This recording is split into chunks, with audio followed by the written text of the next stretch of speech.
Olá, meus amigos, estamos de volta com mais uma aula do nosso curso ao vivo de Galpão. E na aula de hoje, iremos iniciar o estudo de cargas de vento. Essa aula será dividida em duas partes. A primeira parte nós vamos considerar carga de vento sem considerar a norma, e na segunda parte nós vamos considerar 100% da norma, o que fala as diretrizes que a norma nos oferece para poder aí dimensionar a carga de vento. Com base nisso, nós vamos estudar hoje a física do problema, a física envolvendo a carga de vento. Vamos entender primeiramente como é que vamos abordar o assunto, né? E que parte da física, que parte da mecânica nós iremos utilizar para estar aí desenvolvendo as cargas de vento. Primeiramente, eu vou agora partir para uma apresentação no PowerPoint, tá? E com isso nós vamos iniciar o entendimento dessa prática, tá? Vamos lá. Vamos utilizar aqui para determinar as cargas de ventos a equação da energia cinética. Ora, a energia cinética mede a energia de movimento de uma partícula, certo? Então temos aqui a massa vezes a velocidade ao quadrado dividido por 2. A massa se refere à massa de uma partícula. Porém, o que é o vento? Se não uma massa de ar em movimento. Se tem movimento, tem velocidade. Substituindo essa massa pela densidade do ar, nós vamos ter o seguinte. A densidade do ar, que depende de temperatura, depende de pressão, vai variar de acordo com esses parâmetros. Então, eu tenho aqui no nível do mar, na temperatura aproximada de 20 graus Celsius, eu vou ter a densidade do ar de 1,225 kg por metro cúbico. Substituindo a massa pela densidade, eu terei aqui 1,225 dividido por 2 vezes velocidade ao quadrado. Tendo então aqui a nossa carga de vento. A nossa carga de vento vai ser dada pela pressão de vento. Eu tenho energia e aqui eu tenho pressão, unidades diferentes. A energia é dada em joules e a pressão é dada em newtons por metro quadrado, ou seja, Pascal. Então vamos fazer um pequeno joguinho de sinal e verificar como é que isso se transforma, né? Como que a energia cinética se transforma em pressão. Bom, a densidade, que é substituímos a massa pela densidade, é dada em quilogramas por metro cúbico. A velocidade, né, que aqui está elevada ao quadrado, vai dar metros por segundo, ou seja, metros ao quadrado por segundo ao quadrado. Arrumando essas expressões, eu vou desmembrar esse metro quadrado, ficando agora quilograma, metro, vezes metro, dividido por segundo ao quadrado, vezes metro cúbico. Quilogramas vezes metro por segundo ao quadrado é quem? Newton. Cortando esse metro com um metro cúbico, eu tenho um metro quadrado. Logo, eu tenho newtons por metro quadrado, que é Pascal. Então, o que está correto aqui é uma pressão de vento. Mas que velocidade de vento nós vamos utilizar aqui? Essa é a primeira coisa que nós devemos ter em mente. A norma, né, a 6123, ela tem um mapa de velocidade de vento, chamadas isopletas, que nos dá aí a velocidade do vento por regiões. Vamos dar uma olhada nesse mapa e verificar qual é a velocidade de vento que nós vamos usar e quais são as opções que nós temos, tá bom? Eu tenho uma norma em BR 6123, trata da velocidade de vento em edificações. E aqui eu tenho algumas coisas que nós vamos ver em outra aula, tá bom?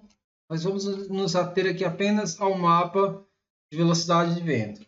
Então temos aqui o mapa do Brasil e temos essas linhas que mostram aqui, mostram as faixas, umas regiões de vento. Então, começando por essa parte de cima, a primeira, tudo que estiver acima dessa linha, eu tenho aqui uma média de 35 metros por segundo. Já essa outra faixa furada, bem maior, né? A variação não tem, né? É 30 metros por segundo em toda ela, alguns pontos mais ou menos. Então, temos aqui essas velocidades. Qualquer ponto dessa região, nós podemos utilizar aqui 30 metros por segundo. Dentro dessa faixa, varia entre 30 e 35. Dessa outra, 35 a 40, 40 a 45. E por último, aqui nós temos 45 a 50. Tá bom? Temos essa pontinha aqui que vai, né, a só 50. Eu estou nessa faixa, então eu vou calcular o galpão dentro dessa faixa, que é onde está a minha cidade. Aqui eu tenho Brasília, Distrito Federal, e eu estou mais ou menos por aqui onde está a seta. Então, vamos ver aqui como calcular.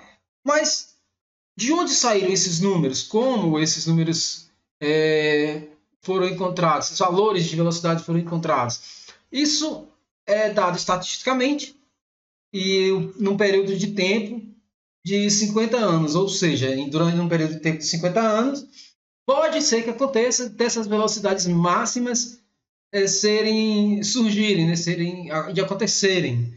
Então pode ser que aconteçam, pode ser que não, mas essa é uma probabilidade de acontecer e num período de 50 anos pode ser que essa velocidade máxima aconteça. Então é uma estimativa estatística e foi colocada aqui no mapa. Logicamente, nós vamos trabalhar sempre com os valores máximos, porque pode ser que aconteça de um vento desse realmente vir a presentear a sua estrutura, né, com forças altíssimas. Então, quando você multiplica aqui, por exemplo, 30 por 3,6, vai dar mais de 100 km por hora de carga de vento. Então, vai ser uma carga brutal. Tá bom? Então, vamos lá. Nessa região, eu tenho aqui, olha só, de 30 a 35. Eu vou usar 35, que é o valor maior, né? O máximo. Eu vou voltar lá para o AutoCAD e nós vamos entender agora como é que funciona a carga de vento. O meu galpão, eu vou considerar que está em uma fazenda e o terreno é relativamente plano e o vento pode vir em qualquer direção no galpão. A norma também ela tem um critério onde diz que o vento nessa fachada é 0 graus e nessa fachada é a 90 graus. Então, ele pode vir em qualquer ângulo, mas a 90 graus ele bate diretamente, incide com força direta na estrutura. Vou considerar também que o meu galpão é todo fechado e, com isso, toda a lateral, como toda a frente e o fundo, vão receber a carga em toda a área, né, a área frontal e lateral. Então, temos aqui os casos mais críticos, tá bom? Vamos lá. Lembrando que nas aulas anteriores determinamos as cargas sobre a tesoura. Não consideramos, no entanto, a carga de vento, mas vamos voltar e fazer para dimensionar a terça. Dimensionamos a terça e não consideramos carga de vento, mas nós vamos voltar e considerar a carga de vento. Acrescentar aqui o valor da carga de vento em cima da nossa área de influência, tá bom? Vamos lá. O vento nós vamos calcular primeiro o vento que surge na lateral, tá? Vamos calcular o vento, a influência, a carga de vento na lateral e dimensionar com isso essa coluna.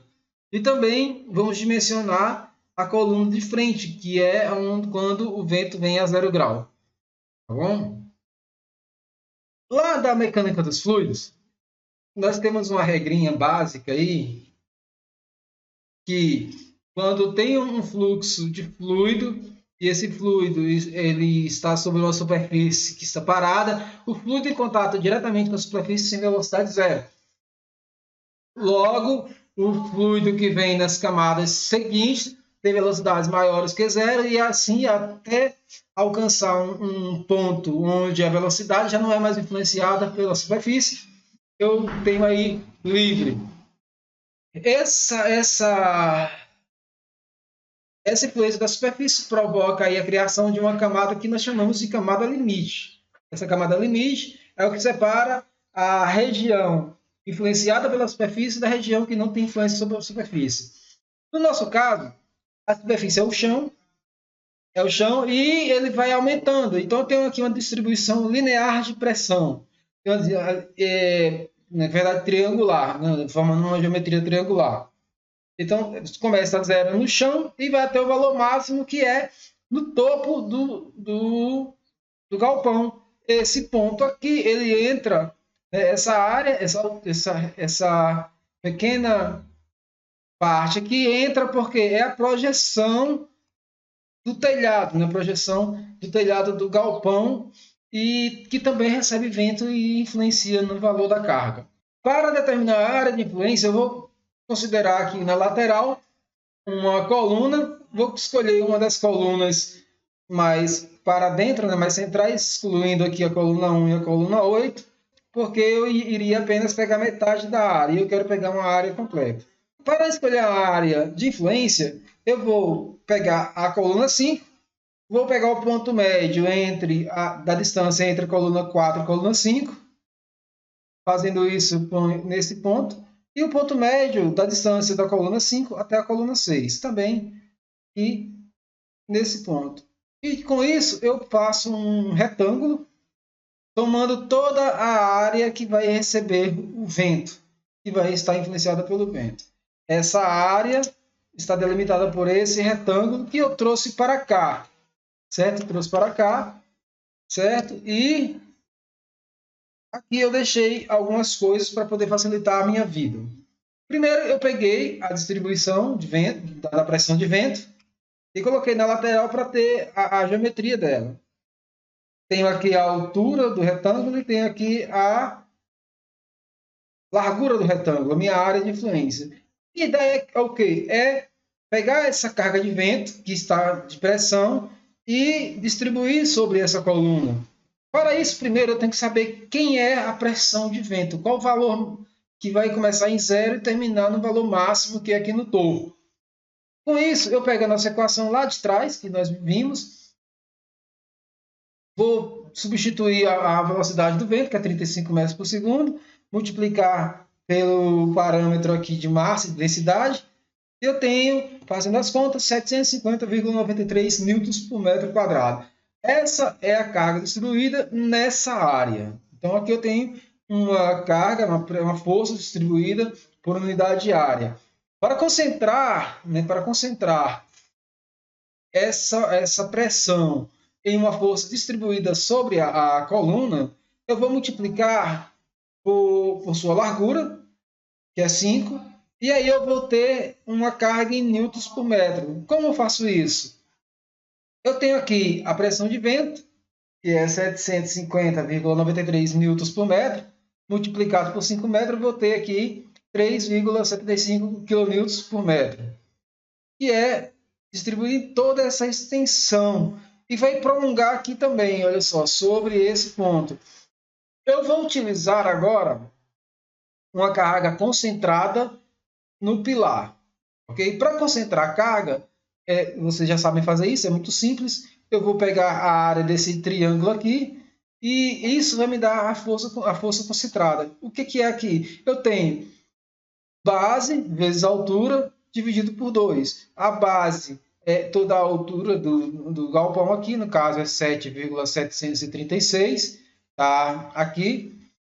E multiplicado pela altura, que é a maior carga nesse ponto, que é 3,75 kN. Tudo isso dividido por 2, eu tenho aqui 14,51 kN. Essa força tem que ser aplicada no baricentro da figura. O baricentro vai ser 1/3 do valor da base, que vai ser quem? Vai ser 7,786 dividido por 3, conto desse ponto aqui, olha, do ponto mais alto, até chegar a um valor de 1/3. Então, aqui eu tenho 1/3 de L, 2,579 metros, ou 2.579 milímetros. Beleza. Vou transportar isso aqui para o lado, e aqui eu tenho a carga concentrada no ponto de referência. Se eu giro 90 graus no sentido horário, eu vou ter aqui a simulação de uma viga engastada, uma viga em balanço engastada. É simples. O momento máximo aqui vai ser quem? Vai ser a força vezes essa altura, que é a distância do ponto de aplicação até a base. Como que eu vou dimensionar essa viga? Eu vou usar dois parâmetros. Vamos voltar lá para os slides. O primeiro parâmetro que eu vou usar é o V máximo, que é a deflexão máxima. O que é a deflexão máxima?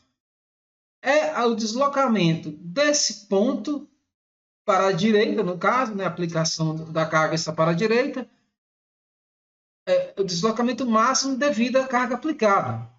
Esse é o meu deslocamento máximo. A norma 8800 nos dá aqui uma referência. Vou lá no anexo, acho que é anexo B ou anexo C. No anexo B ou anexo C, eu tenho aqui os deslocamentos máximos, tá? Vamos ver aqui os deslocamentos máximos. Anexo B. Não é aqui. Esse é o anexo C mesmo. Anexo C. O anexo C, deslocamentos máximos. Então, eu tenho aqui deslocamento máximo vertical para vigas, terças e outras coisas. Nós usamos isso aqui para dimensionar as terças. E aqui os deslocamentos horizontais é dados em termos de estruturas da altura, né, em relação às estruturas que estão em pé como pilares. Então vamos lá. Aqui eu tenho galpões em geral e edificações de pavimento. Eu tenho duas situações. A primeira situação é o deslocamento horizontal do topo em relação à base. Isso aqui me dá, né, o deslocamento máximo, ou seja, a flecha máxima é de H 300, onde H é a altura do galpão. Ou o deslocamento horizontal do nível da viga de rolamento, isso quando temos ponte rolante, que é H sobre 400. Vou voltar aqui no nosso slide, o meu deslocamento máximo, ou seja, o meu V máximo, que é igual a L sobre 300, que é igual a 5,157 dividido por 300, que é igual a 0,017 metros. Então, esse é o valor máximo que esse ponto pode se deslocar aqui para a direita quando a carga de 14,51 kN for aplicada.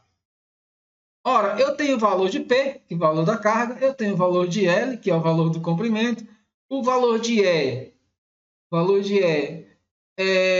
o módulo de Young, que é 200 vezes 10 a 9 newtons por metro, e o momento de inércia diária, que eu não sei quem é, porque eu não escolhi ainda uma viga, nem um perfil. E é isso aqui que eu vou buscar. Eu vou buscar quem? O momento de inércia diária para poder ter a minha referência de perfil que eu vou escolher. Quando eu calculo em função do momento de inércia diária, eu estou encontrando para a carga aplicada, para o valor dessa carga aplicada, o menor momento de inércia que eu preciso ter para que a viga atenda à minha necessidade.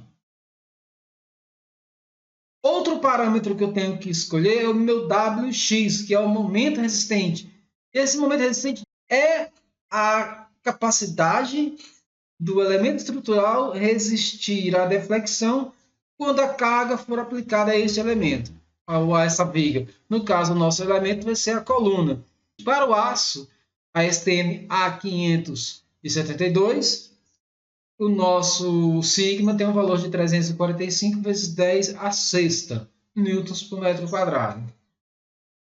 Então vamos começar calculando o WX. O momento máximo vai ser o momento dado pela carga de 14,51 vezes 5,157 vezes 10 em terceira, né, que aqui é quilonewtons, dividido por sigma, que é 345 vezes 10 a sexta. Isso vai me dar um valor aqui de 2,169 vezes 10 a menos 4 metros a terceira.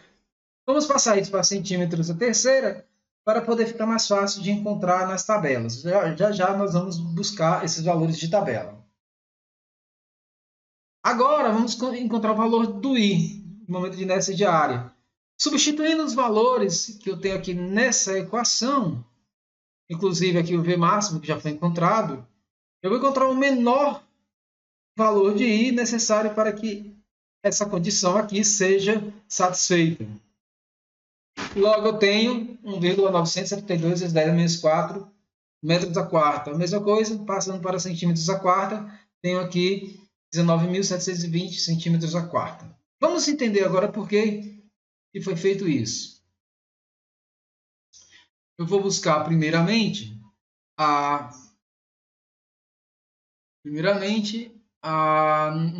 o catálogo do fabricante. Eu vou usar aqui um catálogo, uma tabela de bitolas da Gerdau.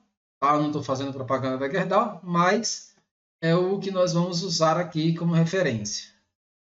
Eu preciso de... Vamos ver aqui. Eu preciso de um momento resistente de 216 ou 217. Vamos arredondar para 217.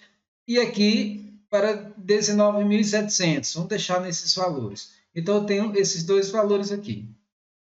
Com esses dois valores, nós vamos encontrar aí o perfil que vai ser utilizado para as colunas. Observando a tabela, eu tenho alguns valores aqui. Eu tenho a área, tenho valores aqui da altura, a base. Né? Tenho aqui o momento de inércia de área em centímetros a quarta, por isso que eu tenho que transformar em centímetros a quarta, porque as tabelas, para facilitar aqui a colocação dos valores, coloca em termos de centímetro. E aqui o momento resistente. Vamos utilizar o eixo X, porque nós vamos calcular tudo isso aqui em relação ao eixo X.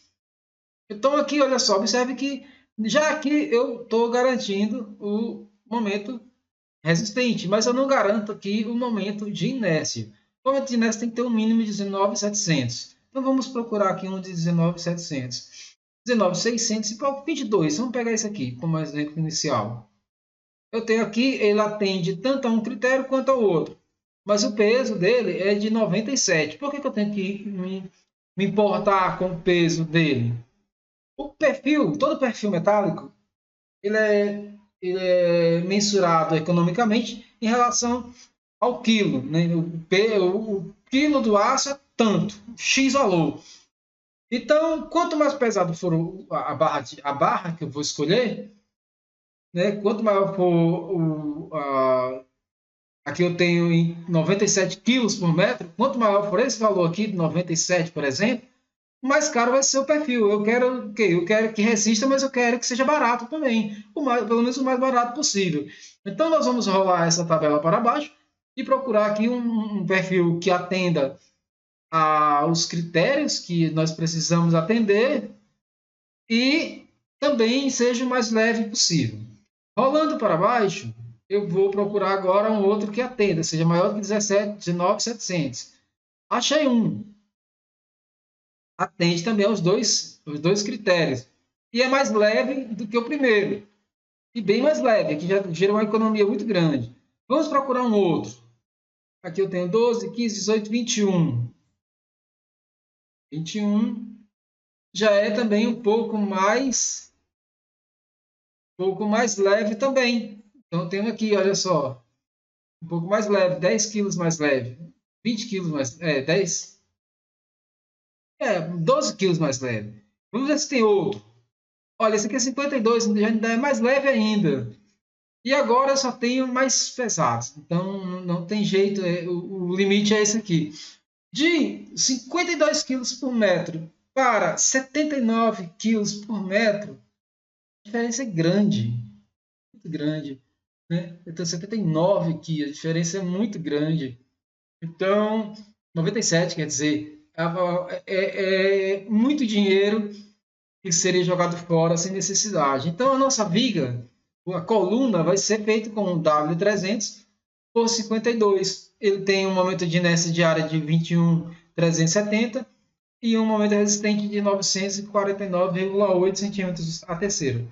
Atende perfeitamente. Vamos no AutoCAD novamente e vamos colocar esses aqui. Já coloquei aqui, né? No meu desenho. Já coloquei as colunas, todas elas já são desse perfil. Agora nós vamos dimensionar esses dois perfis, porque esse e esse já está dimensionado, é o perfil lateral, certo?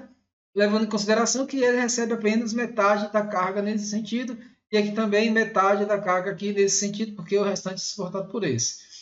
Da mesma forma, e agora eu tenho a carga aplicada a 0 graus, eu vou trazer para cá o perfil de vento. O perfil de vento é o mesmo, e eu vou escolher esses centrais. Observe que eles são simétricos, então se eu calcular um, o outro também já está calculado. Para isso, vamos selecionar a nossa área de influência, que é a região da fachada que vai receber toda a carga de vento. Para isso, eu vou pegar o ponto médio dessa coluna, da distância entre essas duas colunas. Peguei o ponto médio aqui. Vou pegar o ponto médio também da distância entre essas duas outras colunas. Feito isso aqui, eu faço o retângulo do ponto mais alto.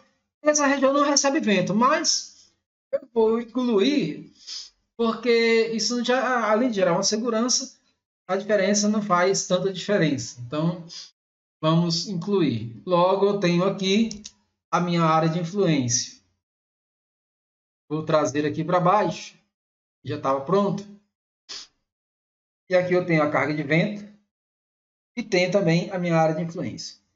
A minha pressão de vento, né, a minha pressão de vento já está calculada, desde antes, né? É 750,93 newtons por metro, porque a velocidade de vento é a mesma. Só que quando eu distribuo na minha área de influência, para poder colocar toda a carga sobre a coluna, eu vou fazer o quê? Vou multiplicar por essa distância. Quem é essa distância? 7,054 metros. Então, Q vai ser igual a quem? Agora, Q eu vou considerar como sendo a carga distribuída linearmente. Vai ser 750,93 newtons por metro quadrado, vezes esse comprimento, que é 7,054 metros. Isso me dá uma carga concentrada, aliás, uma carga distribuída, certo? De forma triangular, igualmente à situação anterior. Logo, para concentrar essa carga, o que eu vou fazer? Base vezes altura dividido por 2.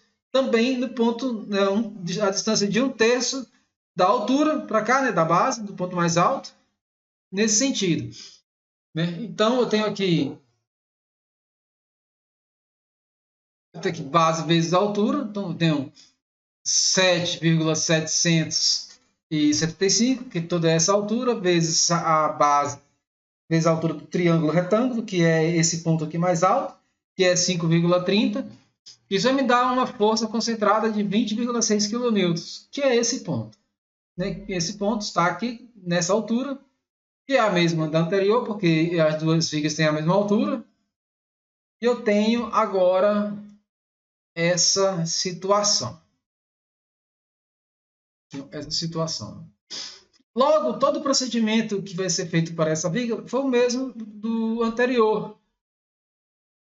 Certo? Do anterior. Então, vamos aqui. Para uma carga de 20,6 kN, eu vou achar aqui o meu V máximo. O V máximo vai assumir o mesmo valor, já que o L também tem o mesmo valor. Vou encontrar o momento de inércia diária. O momento máximo agora vai ser diferente, porque eu tenho aí uma força maior. Agora, no lugar de 14,9, eu tenho 20,6. Isso já de cara nos dá a ideia de que vamos precisar de uma viga mais robusta. Logo, substituindo os valores, o momento máximo vai ser 20,6 vezes 10 à terceira, vezes 5,157 metros, dividido pela tensão de escoamento, que é de 345, vezes 10 elevado à sexta. Isso me dá um valor de 309 centímetros ao cubo.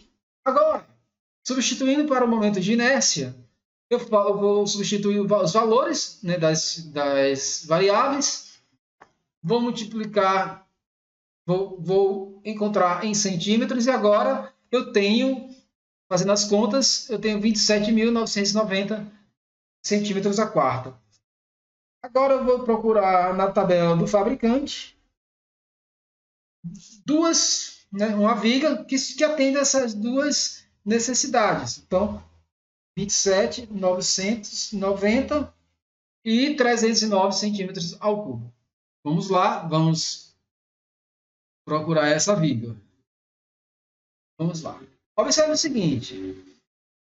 Para o Wx, logo eu encontro esse valor. Esse valor aqui atende, mas não o momento de inércia. Para isso, vamos fazer o quê? Vamos direto onde tem o primeiro valor de 29.990 ou um pouquinho maior. Vamos procurar então. Aqui eu tenho 27, ainda não atende, porque é 27.990. Vamos aqui. O primeiro valor que atende é esse. Tá? Temos aqui o valor que atende, no caso atende aos dois critérios, mas eu tenho 101 quilos por metro. Vamos ver se a gente encontra aqui um perfil que tem uma massa menor. Então vamos lá, 12, 21. 21 atende. E eu tenho 60. Olha a diferença entre essas duas. 101 para 60 quilos. Mais de 41 quilos por metro. 41 quilos por metro de diferença. É muito dinheiro em uma viga só. Agora, vamos procurar outra. Eu tenho aqui também 21. Olha só. Essa aqui ainda é mais leve ainda. Atende também. E daqui para frente eu só tenho valores mais altos. Então, aqui está determinado o perfil que vamos usar na frente e no fundo. Na frente e no fundo, lógico, estou considerando aqui que todos os lados do galpão estão sujeitos ao vento, já que ele está isolado num campo aberto, né, na fazenda. Se tivesse vizinhos, né, tivesse galpões vizinhos ou edificações vizinhas, essa carga seria menor, porque é a influência dos vizinhos que protegem aí a estrutura do galpão. E nisso é onde entra os coeficientes de forma e todas os coeficientes que a norma nos dá, né? Que vamos ver isso aí na aula seguinte. Os coeficientes e toda aquele, por exemplo, S1, S2, S3, que vai encontrar aí a velocidade característica, vai diminuir a velocidade, valor da velocidade básica, e vai dar aí valores mais aproximados para poder levar em consideração vizinhos, né, edificações vizinhas, se for um lugar que tenha muitas árvores, se for um lugar que tenha uma indústria por perto, se for um lugar onde é uma região montanhosa, uma região onde tem um relevo mais acidentado, onde tenha muita plantação, dependendo do local onde vai ser construída essa estrutura. Então, aí vamos ter fatores que irão reduzir a velocidade característica do vento e vai gerar uma certa economia em relação às forças geradas pelo vento, que são forças muito importantes que devem ser consideradas. Nunca desconsidere a força do vento. Só para você ter uma ideia, você está dirigindo, você põe a mão para fora do carro a 100 km por hora, você sente aí a pressão de vento na sua mão. Você tem noção clara do que é a força do vento aplicada aí numa área pequena, que é a área da sua mão. Tá bom? Na próxima aula nós vamos tratar então desses fatores. Tenho aqui agora já no nosso projeto, né, que é a proposta do nosso curso é desenvolver todos os cálculos e à medida que for desenvolvendo o cálculo, vamos desenvolvendo o projeto até chegar nesse projeto aqui. Pronto, um projeto que vai ser entregue para o cliente e nesse projeto você vai colocar aí toda a sua expertise de projetista, de calculista e vai entregar para ele o melhor resultado, tá bom?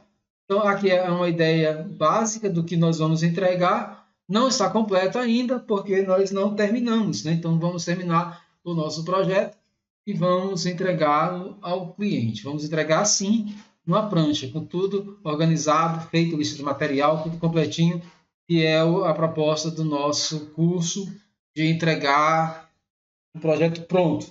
Dimensionar a mão e entregar o projeto pronto. E também, né, quando terminarmos o curso, eu vou disponibilizar aí uma planilha que calcula tudo isso aí com maior facilidade e vocês vão ter acesso, né, acesso constante a essa planilha, que vai facilitar muito a vida, né? Vai facilitar muito o processo de cálculo, tá bom? É isso então, ficamos aí para a próxima aula com a aplicação direta do que diz a norma. Vamos aplicar diretamente, 100% integralmente, a norma 6123, a NBR 6123, que são forças devidas ao vento. Tá bom? Então eu espero vocês, espero que tenham gostado da aula.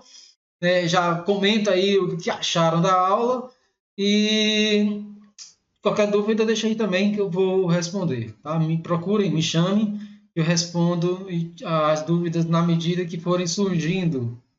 Ok? Na próxima, então, próxima aula, cargas devidas ao vento, dentro do que diz a norma 6123. Até lá, aguardo vocês.